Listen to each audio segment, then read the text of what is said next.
Welcome to Gilles Let Review. For today's video we will going to talk about cognitive theory. If you are not yet a subscriber to our channel, please click the subscribe button and click the notification bell for more updates.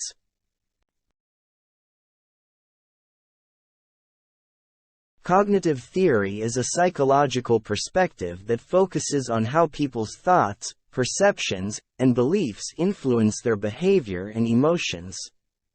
This theory posits that individuals actively process and interpret information from their environment and that this cognitive processing affects how they respond to and engage with the world around them.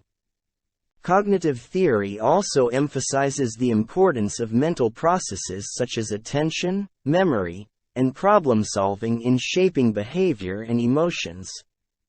Overall, cognitive theory provides a framework for understanding how people think, feel, and behave based on their internal mental processes and their interpretations of the world around them.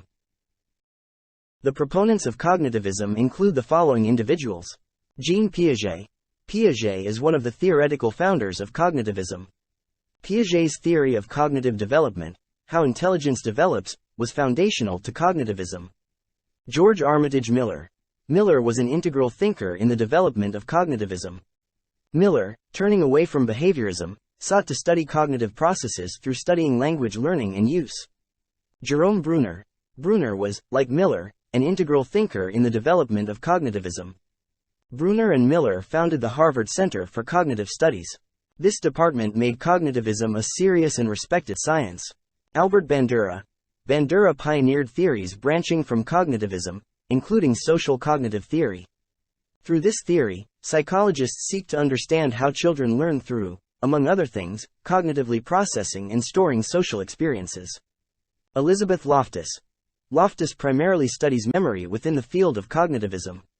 Specifically, Loftus has studied how memory and recollection of an event can be skewed by information and leading comments afterward. Among the different proponents of cognitive theory today we will going to talk about Jean Piaget and his theory of cognitive development. Jean Piaget, 1896–1980, was a Swiss psychologist and philosopher who is best known for his theory of cognitive development in children.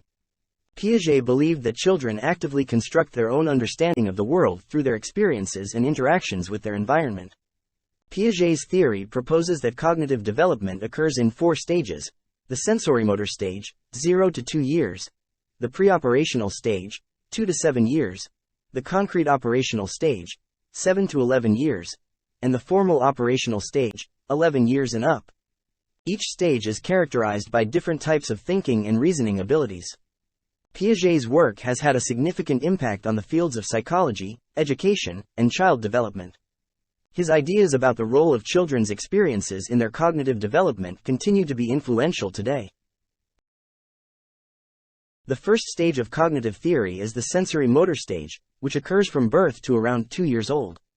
During this stage, infants learn about the world through their senses and motor activities, such as seeing, hearing, touching, grasping, and manipulating objects. One of the key developmental achievements during this stage is the concept of object permanence, which is the understanding that objects continue to exist even when they are no longer visible or perceptible. For example, a young infant may believe that a toy ceases to exist when it is taken away from their sight. However, as they develop and learn about object permanence, they will understand that the toy still exists even when it is out of sight. Another example of the sensorimotor stage is the development of intentional communication, where infants learn to use gestures, sounds, and other nonverbal cues to convey their needs and wants. They may also start to associate words with objects and actions, laying the foundation for language development. The second stage of cognitive theory is the preoperational stage, which typically occurs in children between the ages of 2 and 7 years old. One of the most significant developments during this stage is the ability to engage in symbolic play, which involves using objects to represent other things. For example, a child may use a block to represent a car or a doll to represent a person. This type of play allows children to experiment with different ideas and concepts, and helps them to develop their creativity and imagination. Another important aspect of the preoperational stage is the development of egocentrism, which refers to the tendency to view the world from one's own perspective. Children in this stage may have difficulty understanding that other people have different thoughts and feelings than they do. For example, a child may assume that everyone else likes the same food or toys that they do. Centration is another important concept that is characteristic of the pre-operational stage of cognitive development. It refers to the tendency of young children to focus on only one aspect of a situation, while ignoring other important factors. Children in this stage have difficulty understanding that different qualities of an object can change independently of one another, and instead focus on the most obvious or salient aspect of a situation. For example, a child may focus solely on the height of a glass of water, and not realize that the amount of water in the glass has stayed the same despite being poured into a taller, narrower glass. Similarly, a child may focus on the color of a candy rather than the shape or texture, and may believe that two candies of different colors are not the same, even though they are identical in every other way. These examples demonstrate how centration can lead children to draw inaccurate conclusions and can hinder their ability to think abstractly or logically about a situation. Finally, during the pre-operational stage, children begin to develop a more sophisticated understanding of language. They learn new words and are able to use language to express their thoughts and feelings. They also begin to understand that words can have multiple meanings, which allows them to engage in more complex forms of communication. The third stage of cognitive development is the concrete operational stage, which typically occurs between the ages of 7 to 12 years old. During this stage, children begin to think logically about concrete events and objects in the physical world. They become less egocentric and can understand that other people may have different perspectives or opinions from their own. Some examples of cognitive abilities that develop during the concrete operational stage include conservation. Children in this stage can understand that the amount of a substance remains the same even if it is poured into a different container or spread out. For example, if you pour the same amount of water into a tall, narrow glass and a short, wide glass, a child in the concrete operational stage can understand that it is still the same amount of water. Classification. Children at this stage are able to classify objects based on their common characteristics. For example, they can group different types of plants together, or categorize animals based on their habitats. Decentration refers to the ability of children to consider multiple aspects of a situation simultaneously, rather than being limited to a single aspect or their own perspective. Decentration is a crucial component of cognitive flexibility, problem-solving, and social understanding, and it marks an important transition from the egocentric thinking of earlier developmental stages. Seriation. Children in this stage can arrange objects in order based on size, weight, or other characteristics. For example, they can order a set of sticks from shortest to longest. Reversibility. Children at this stage can understand that actions can be undone or reversed. For example, a water can be turned into ice by freezing and an ice can turn into water by heating. The fourth stage of cognitive development is formal operational stage.